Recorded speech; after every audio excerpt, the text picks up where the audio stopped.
Yo mga kaibon, ganito nga pala magpakain ng ina kayong mga parakit.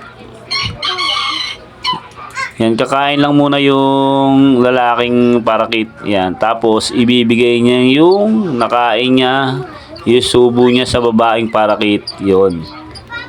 Yan mga kaibon, isusubo niya lang yan. Kala niya nagalikan pero isinusubo niya yung pagkain niya. Ayun mga kaibon, no. Sinusubo nung lalaking parakit yung kinain niya, ibibigay niya sa babaeng parakit. Yan, baba ulit siya, tapos yung kakain ulit. Pagkatapos niya kumain, ibibigay niya ulit yung kinain niya sa babaeng parakit. Tapos magsusubo na dyan yung babaeng parakit sa mga inakay nila. Yun, napakaganda ng mga inakay ng parakit. Nabuhay nga pala dyan, 4.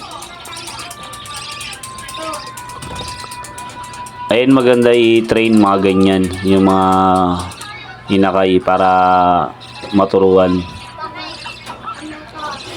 Yan, kung hindi ka pa nakasubscribe sa akin, subscribe mo na ako para maging updated ka sa mga lalabas kong video. Yan, meron din tayong mga kakatail. Marami rin tayong mga kakatail. Ipapakita ko rin sa inyo kung paano siya mangitlog. Ayun mga kaibon, no. Ayun yung mga inakay niya, 4 na piraso. Hindi nga pala sila magkakasize kasi una yung napisa yung malaki, sunod-sunod nga pala sila, kaya merong maliit dyan. Ayun mga kaibon, no.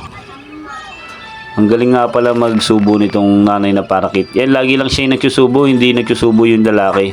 Panay babae lang yung nagsusubo. Parang binibigay lang nung lalaking parakit yung pagkain niya sa babaeng parakit para siya magsubo. Ayun mga kaibon, no.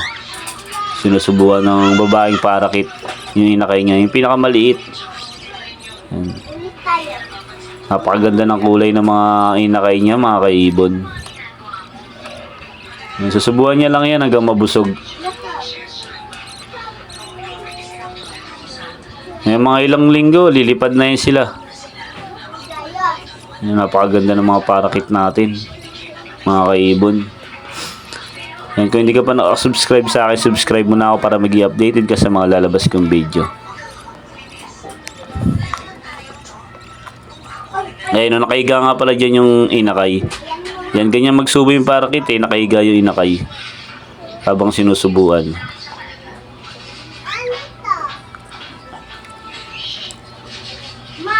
Ayun, no. Siya nga yung pinakamaliit kasi siya yung huling napisa. Pero nasusubuan naman yan ng babaeng parakit. Kahit sabihin mo nahuli yung paglaki niya, nasusubuan naman.